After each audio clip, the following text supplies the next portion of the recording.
우리에게 주신 하나님 말씀 함께 보겠습니다.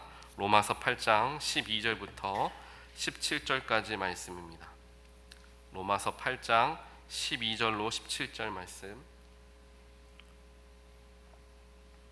우리가 합독하겠습니다. 로마서 8장 12절로 17절까지 말씀입니다. 그러므로 형제들아, 우리가 빚진 자로 돼 육신에게 져서 육신대로 살 것이 아니니라. 너희가 육신대로 살면 반드시 죽을 것이로되 영으로서 몸의 행실을 죽이면 살리니, 무릇 하나님의 영으로 인도함을 받는 사람은 곧 하나님의 아들이라. 너희는 다시 무서워하는 종의 영을 받지 아니하고 양자의 영을 받았으므로 우리가 아빠 아버지라고 부르짖느니라.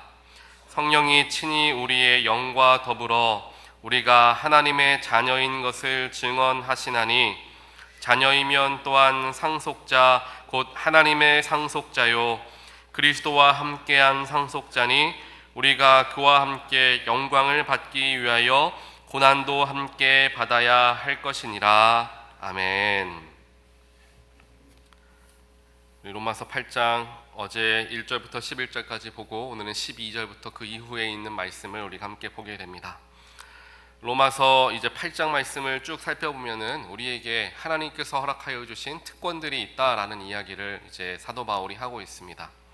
그런데 이 특권이라는 것은 특별하게 주어진 권리라는 거죠. 그 특별하게 주어진 권리를 우리가 받을 수 있고 가지고 살아갈 수 있는 자격이 있는 사람으로서 그 특권을 대해야지, 그 특권을 내가 남용하거나, 우리 세상에서도 그렇지 않습니까? 우리가 권력을 남용하거나 나에게 주어진 무언가를 가지고 우리가 쉽게 그것을 다루다 보면은 그것 때문에 큰 잘못을 저지르는 것들을 우리가 세상으로도 보게 됩니다. 마찬가지입니다. 하나님께서 우리에게 주신 영적인 특권이 있는데 그 영적인 특권을 우리가 누리면서 살아가되 그 특권을 가진 자로서 자격을 유지하며, 즉 그 특권을 가지고 행사할 수 있을 만한 그릇이 되기 위하여 날마다 노력하는 삶을 살아야 함을 가르쳐주고 있습니다. 그래서 로마서 8장 오늘 함께 읽었던 말씀 중에 가장 처음 나와 있는 12절 말씀에서 분명하게 우리에게 짚고 넘어가길 원하는 하나님의 뜻이 담겨져 있습니다. 그것은 그러므로 형제들아, 우리가 빚진 자로 되라는 거예요. 우리가 무슨 자라고요? 빚진 자다라고 이야기하십니다. 이거를 그리스도인들이 너무나 자주 있습니다. 빛의 자녀입니다. 우리는 하나님을 믿는 복된 사람들입니다. 이러한 긍정적인 것 물론 우리에게 중요하고 필요합니다. 하지만 그것은 결국에 우리에게 주어지게 된, 파생되게 된 특권들 중에 하나인 거죠. 그런데 그 특권에만 머물러 있다 보니까 내 본질이 무엇인가를 잊어버릴 때가 생긴다는 거예요. 그런데 우리의 본질은 무엇이냐? 우리 모두는 다 빚진 자다, 예수의 십자가의 빚진 자들이다 라는 것을 날마다 우리는 기억해야 합니다.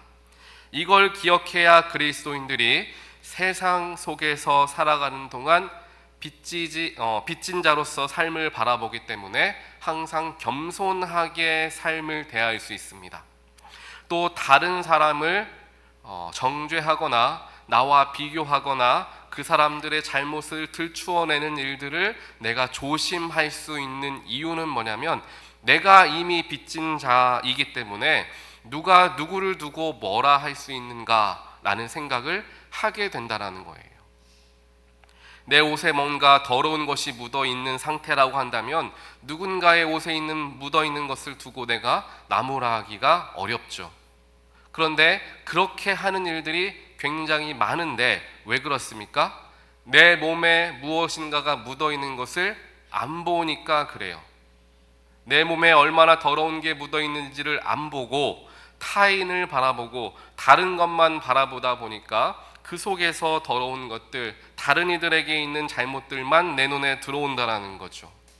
그렇게 우리는 일상을 살아가면서 성령님에 의지하여서 내 삶을 이끄시는 대로 맞추어 살아가야 한다라는 고백이 어떤 고백이냐면, 성령님께서 나에게 말씀하시려면 내가 들어야 되겠죠.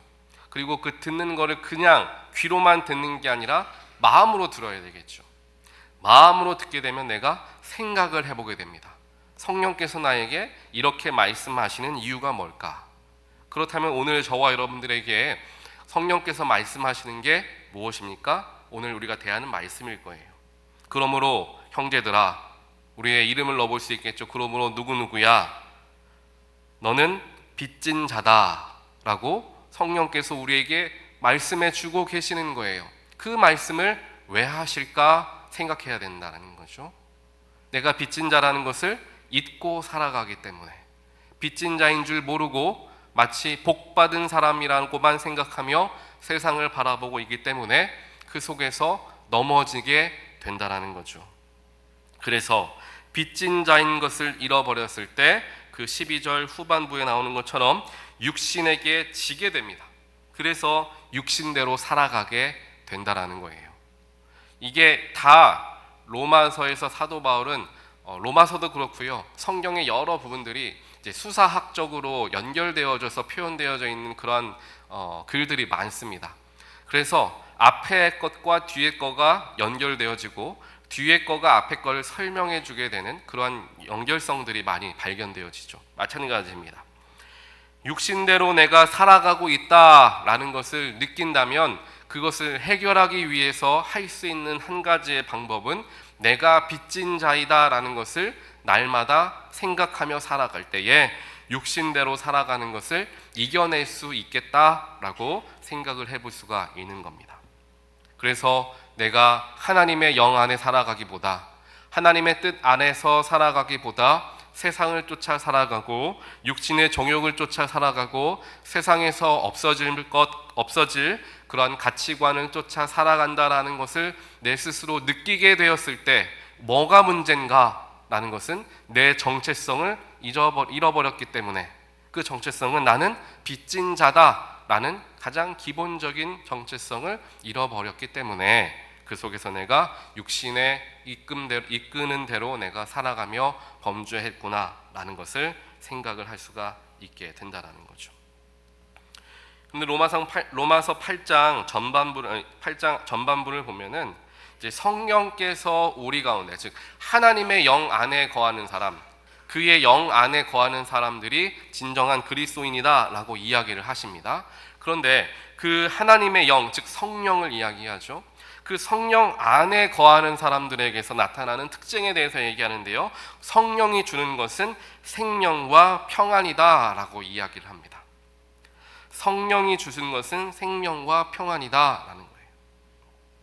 그래서 우리가 항상 삶에서 어떠한 특별한 것들을 결정하거나 선택하는 기로에 있었을 때, 우리의 가정에서의 결정도 그렇고 개인의 결정도 그렇고 자녀 혹은 교회, 더나 교회가 굉장히 그러한 말씀대로 결정해야 되는 상황이 많은데 그렇지 못할 때가 많습니다.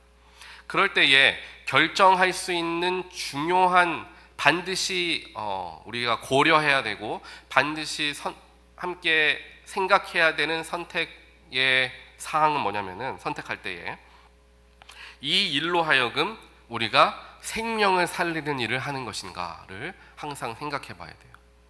그리고 더 나아가 이 일로 하여금 우리 공동체에 평안을 가져오는가, 이것을 생각해 보아야 합니다. 그게 성령님께서 함께 하실 때에 나타나는 모습이다라고 우리에게 가르쳐주고 계시기 때문에 우리의 삶에서 무언가를 결정할 때에 내 마음에 평안이 없다, 내 마음이 불안하다, 내 마음이 뭔가 아직 갈피를 잡지 못하고 왔다 갔다 한다라고 한다면 잠깐 기다리라는 하나님의 뜻으로 우리가 받고 더 기도할 수 있어야 돼요. 하지만 반대로 세상적으로 보았을 때는 이건 굉장히 바보 같은 선택인데, 그 선택이 하나님이 기뻐하시는 선택이라는 것을 내가 마음으로 알고 믿어서 선택을 했다라고 합시다. 그 선택을 했을 때에 여러분들의 마음은 어떻습니까? 평안함이 찾아온다라는 거죠.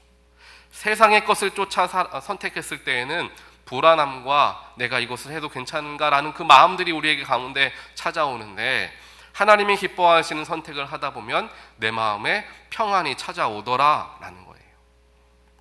그래서 내가 잘못한 것은 없는데 타인을 위해서 내가 용서할 때 세상적으로는 맞지 않죠. 내 잘못이 아니라 저 사람의 잘못이니까 그 사람의 잘못을 이 사람 데리고 와서 이 사람이 잘못했죠. 저 사람 데리고 와서 이 사람 잘못했죠. 이렇게 내가 잘못하지 않았다는 것을 증명해야지 속 편한 세상인데, 분명히 내가 잘못한 것이 없는데도 내가 상대방을 위해서 용서를 하고 내가 먼저 사과를 했을 때 우리 마음속에 어떤 마음이 듭니까? 내가 괜히 사과했다.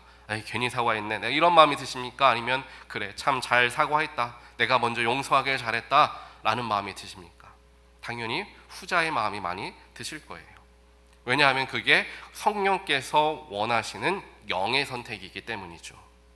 그래서 우리는 로마서 오늘 말씀을 통하여서 다시 한번 또 하나 생각해 볼 수 있는 것은 삶을 살아갈 때 어떠한 기준을 가지고 살아가느냐에 대해서 우리가 배워볼 수 있는 내용의 말씀들을 발견하게 됩니다. 그게 바로 영의 하나님께서, 즉 성령께서 원하시는 선택을 하는 것이 그리스도인들에게 평안과 생명을 주는 선택이 되어진다라는 것을 우리에게 가르쳐 주시는 거죠. 그래서 우리 모두는 하나님께, 예수님께, 더 나아가 성령님께 빚진 자들이다라는 거예요. 그리고 그 빚진 자로서 우리는 어떻게 살아가야 합니까? 아까 특권을 가진 사람들로서 삶의 자세가 어떻게 되어야 하느냐? 바로 그 빚을 갚기 위한 노력을 기울이는 삶을 살아가야 한다는 거예요. 빚을 탕감해 주셨으면 그 탕감해 주신 분에 대한 감사하는 마음을 가지고 삶을 살아가야 되겠죠. 그렇게 빚을 갚기 위한 노력 중에 하나의 모습이 바로 육신의 정욕을 제어하며 살아가는 것이라고 사도 바울은 13절에서 이야기를 합니다. 너희가 육신대로 살면 반드시 죽을 것이로되 영으로서 몸의 행실을 죽이면 산다라고 이야기를 하고 있죠. 영으로서 몸의 행실을 죽여야 된다라는 거예요. 영이 없으면 몸의 행실을 죽일 수가 없다라고 생각을 해볼 수가 있겠죠. 그렇기 때문에 하나님의 영 앞에 섰을 때에 몸의 행실을 죽일 수 있어요. 그게 바로 하나님 말씀 앞에 섰을 때, 하나님의 생명의 말씀 앞에 섰을 때 우리의 육신의 정욕을 죽여낼 수 있다라는 것을 가르쳐주고 계시는 거예요.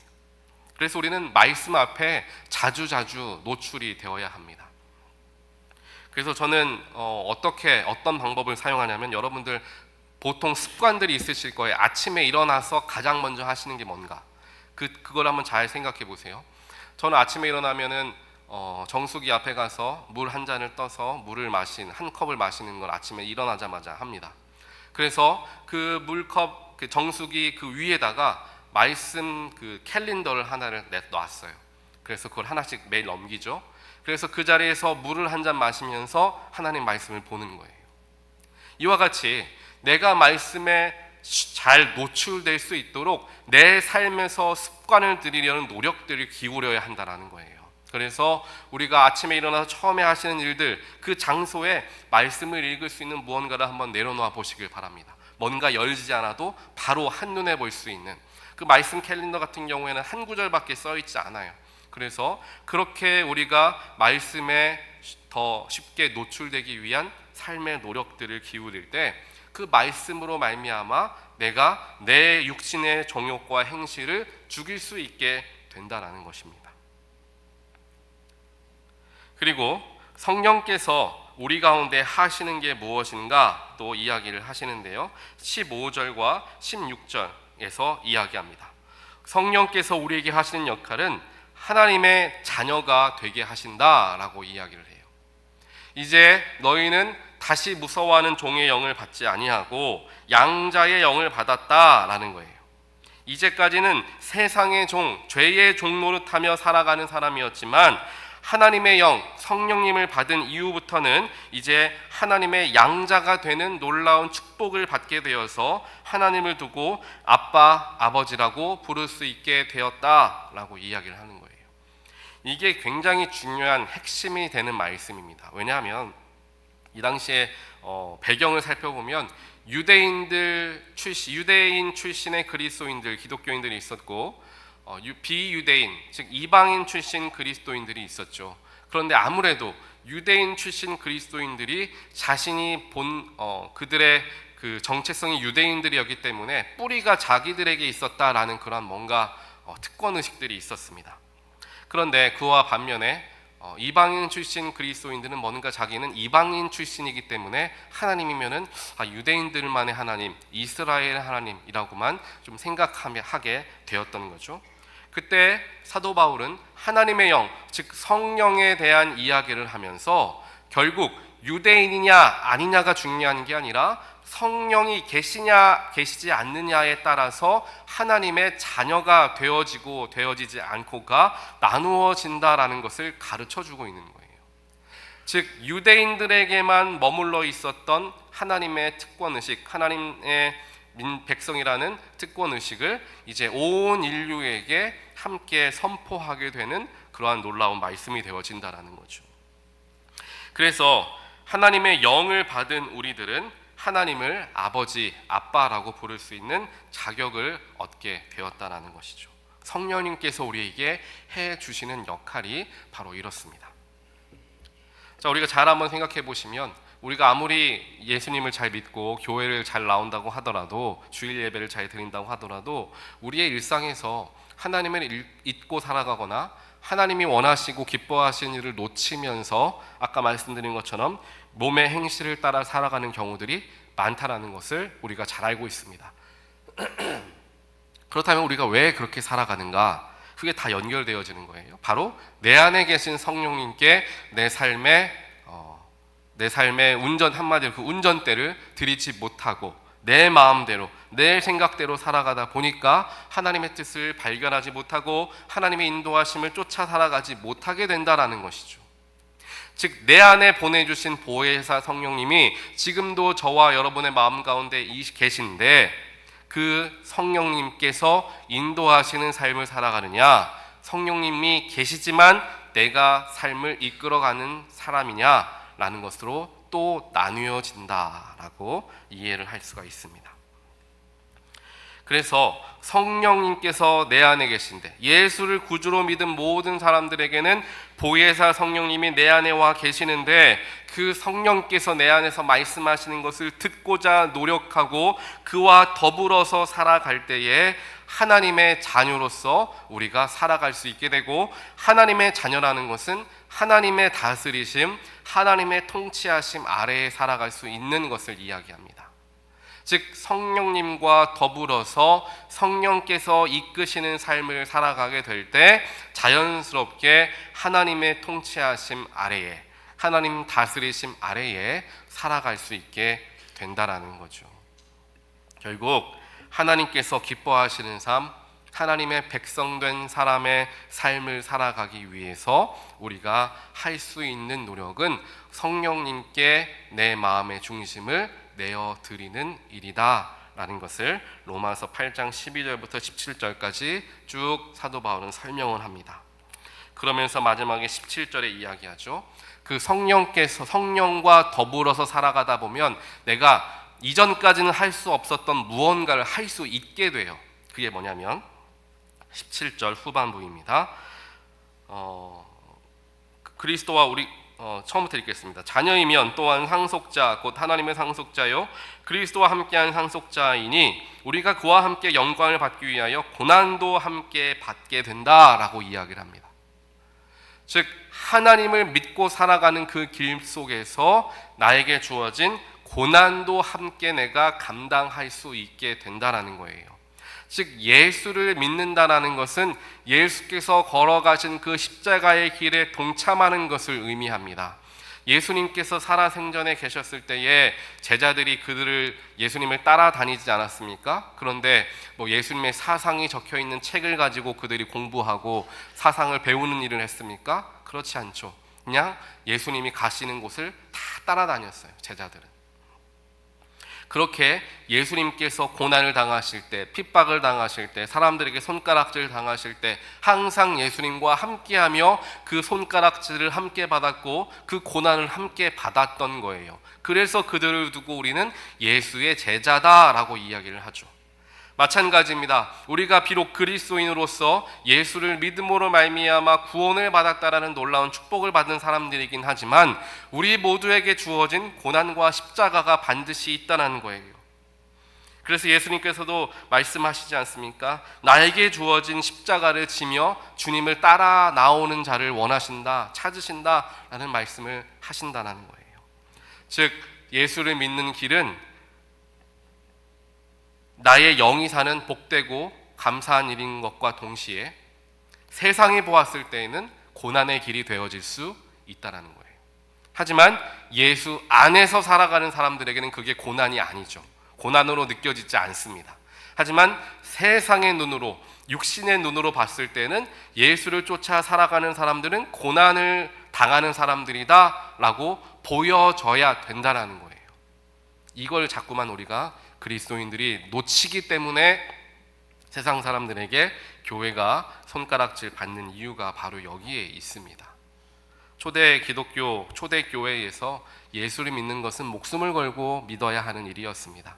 사람들이 세상 사람들은 그들을 두고 미친 사람들이다, 왜 목숨을 걸고 예수라는 사람을 믿느냐라고 이야기하며 그리스도인들을 손가락질했습니다. 그만큼 그리스도인들은 고난과 가까웠던 사람들이에요, 세상적으로 보았을 때. 하지만 그 당시에 그들이 생각했을 때 그것은 고난이 아니라 나의 영이 사는 일, 영원한 생명으로 나아가는 그 길에 들어섰음에 감사하는 삶이었다라는 것을 생각했을 때 저와 여러분의 삶도 그렇게 되어야 한다라는 거예요. 세상적으로 보았을 때는 손해도 볼 줄 알고, 세상적으로 보았을 때는 바보처럼 포기할 줄도 알아야 되고, 내려놓아 줄도 알아야 되고, 용서하고 내가 먼저 사과할 줄도 알아야 되는 그러한 세상적으로 보았을 때는 바보와 같은 모습을 우리 그리스도인들이 가질 수 있어야 된다는 거예요. 하지만 그렇지 않고 세상적으로도 보았을 때 자랑할 만하고 세상 사람들이 보았을 때도 높여줄 만하게끔 살아가려고 하다 보니까 내 안에 무언가가 부딪히기 시작한다는 거죠. 사랑하는 성도 여러분, 하나님의 자녀, 하나님을 아빠, 아버지라고 부를 수 있는 특권이 우리에게 주어졌는데 그 특권은 아무렇게 살아갈 때 주어지는 것이 아닙니다. 그것은 내가 그 주어진 특권에 감사할 줄 알고 그 특권에 맞는 삶을 살아갈 때에 나의 삶의 능력이 됨을 우리가 함께 기억하시면서 그리스도인들은 세상 사람들에게 칭찬받는 자리가 아니라 세상 사람들에게 손가락질 받고 바보 같다라고 여겨질 수 있는 사람들이 된다라는 것을 기억하면서 내가 바로 그러한 그리스도인이 되기 위해서 나는 어떻게 살아가야 하는가? 예수의 제자로서 살아가기 위해 나는 무엇을 내려놓고 포기해야 되는가를 스스로를 생각하고 살펴보며 주님께서 원하시는 그 십자가, 또 오늘 말씀에서 이야기하는 주님께서 받으신 그 고난도 내가 함께 나눌 수 있는 그러한 놀라운 하나님의 자녀들 또한 그리스도인들이 되시기를 주님의 이름으로 간절히 축원드립니다. 우리 같이 기도하겠습니다. 사랑의 하나님, 감사합니다. 오늘 말씀 조금은 무거운 말씀일 수 있습니다. 신앙생활을 하면서 복된 말씀, 감사한 말씀, 위로하는 말씀 들으면 기분이 좋고 마음이 평안해지는 것 같습니다. 하지만 성경의 곳곳을 살펴보면 우리의 마음을 불편하게 하는 말씀들이 굉장히 많음을 또한 봅니다. 하지만 때로는 우리는 듣기 좋은 말, 마음에 편한 말들만 쫓아 살아갈 때가 있습니다. 또 강단에서 그러한 말들만 선포되어지는 시대를 우리는 살아가고 있습니다. 하지만 하나님께서는 분명 오늘 말씀에서도 이야기하셨던 것과 같이 우리 역시 예수 그리스도와 함께 십자가를 져야 하는, 고난을 당해야 하는, 세상에서 손가락질 받아야 하는 사람들임을 가르쳐 주시니 하나님 감사합니다.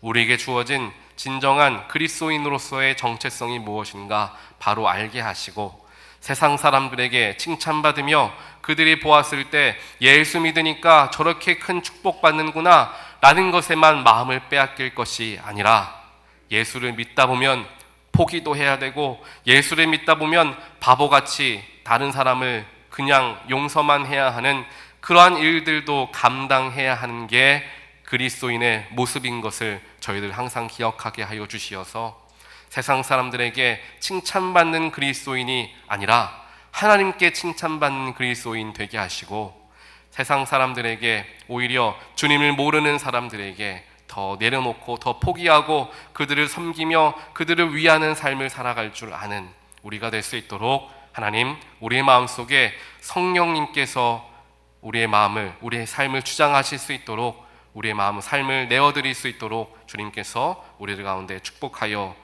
주시옵소서. 이 모든 말씀 예수 그리스도 이름으로 간절히 기도드립니다. 아멘.